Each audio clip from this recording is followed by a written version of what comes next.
It's just fabulous to be back in here in India. It's 5 years since I've been here, which feels like a mistake not being here so often. And as Suresh says, 5 years, that's a generation of development here. And just the speed of development, both in your cities, in your country, and in the egg industry. That one statistic there from Nandurk saying that in the next 10 years, the egg industry is going to grow by 21%.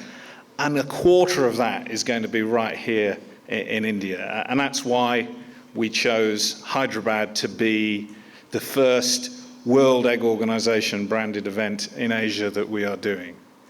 And our purpose as World Egg Organization is to nourish the world. Of course, it's all about feeding people with eggs, to nourish the world through collaboration and inspiration.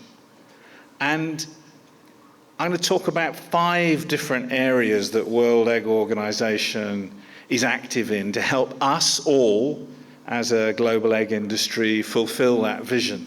And the first one is events like these, bringing people together to share information, to collaborate and find the answers on how we can collectively all grow our businesses. And we do smaller producer-focused events like this. And as I mentioned before, we're in Abu Dhabi today as well, which is why Nandurk couldn't join us in person. And we're also doing an event in Montevideo in Uruguay.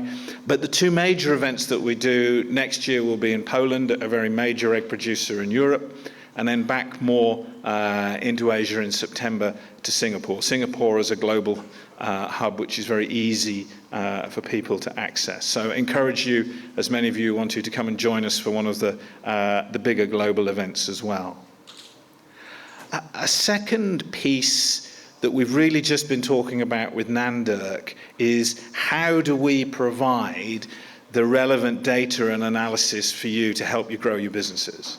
Because it's clear that the egg market is growing. It's clear that the egg market here in India is growing. What can we do as an organization to support on that?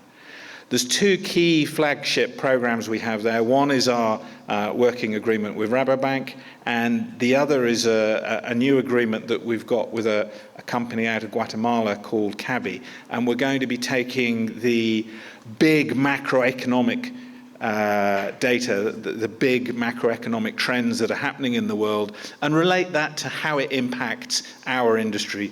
How does it give us more growth opportunities? How does it help us solve the different challenges that we have? And those quarterly reports will be launched within a month. A third really critical piece, really critical piece, is how do we secure the future of our industry? And of course, that's about generational succession planning. It's about helping the young people in our industry become stronger leaders, to become connected really closely with their peers around the world, but also with the global organizations that impact our industry. And so that's why we're super proud to be running the Young Egg Leaders program. And we've just finished the one program and are just starting the next one. And one of your countrymen, Sharad, was a very successful member of the most recent program. And I'm sure that not only has he gained a huge amount of knowledge for that, but he's also got a friendship group for life. And part of what you can see on the screen here is where we took this group to some of the leading global organizations, to the World Health Organization, to WEO. And as Suresh said earlier, it's unique that our industry, the egg industry, has an organization that directly represents farmers to an international level. We go to WEO and we get the Director General comes and meets with our young egg leaders. It's the only time they get to meet people who actually do the work, who actually care for animals, who actually provide the eggs, the protein, which nourishes our populations. We go to World Health Organization, we get the chief scientist. We get really high-level engagement. And I really encourage more families from India to send their next generation on our Young Egg Leaders program. Number 4 is related. We've already talked about representing you at the highest level. And at the moment, that focuses so much on the journey towards HPAI vaccination. I know you already have low-path vaccination here, but the HPAI journey is also important. And we will have Olivier speaking very shortly on that. In terms of representation in Geneva, we are one of the only 2 industries globally that represents ourselves directly to the World Health Organization. And the 2 critical pieces are protecting egg consumption, and that's the journey to HPAI vaccination and making sure that we protect our chickens and we protect the ability to continue to produce eggs. And the second part is to promote the huge value of the egg within the World Health Organization. This is an opportunity that we had this year, a side event which we did at the opening of the World Health Assembly, joint with the Pandemic Prevention Board at WHO. We've got access at the highest level. We've talked about Dr. Olivier. He will be speaking directly after me. And the last piece, this speaks to the nourishing the world, feeding them with eggs with the highest quality protein. What can we do as an organization to champion the incredible power of eggs? And it's not something we can do in each individual country without you. This is a team effort, and we globally come together on World Egg Day, for us the most exciting day of the year, on the second Friday of October. And I'm going to share a short video from this year about all the different countries which engaged with us to push the power of the egg. One of the first things that Suresh said to me when he took over as chair is, you have to start your journey with social media. You have to get more engaged with these new technologies. And you don't have to do everything overnight. You just have to start the journey.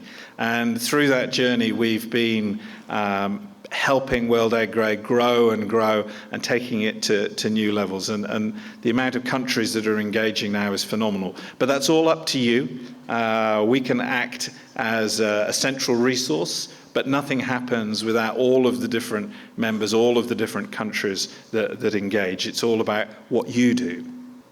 And through doing this role for several years now, what I have learned is that if we act together, if we work together, our voice can be heard. The voice of the egg farmer can be heard. We've seen that when we've been working at WEO, where we had hundreds and hundreds of letters from probably some of the people in this room to help us get regulations changed in our favor. When we work together, we have a lot of power.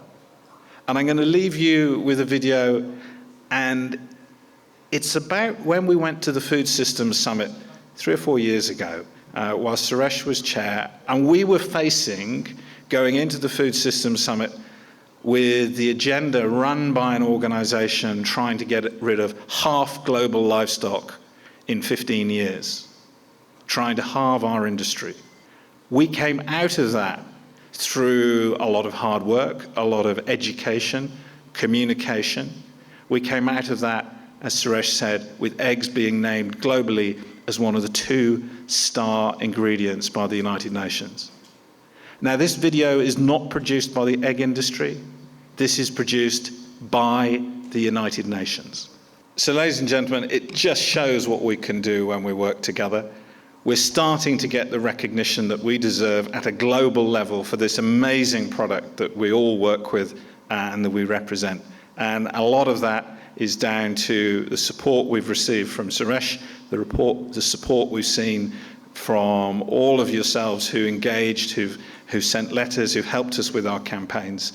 Thank you for welcoming us here, and look forward to the rest of the programme.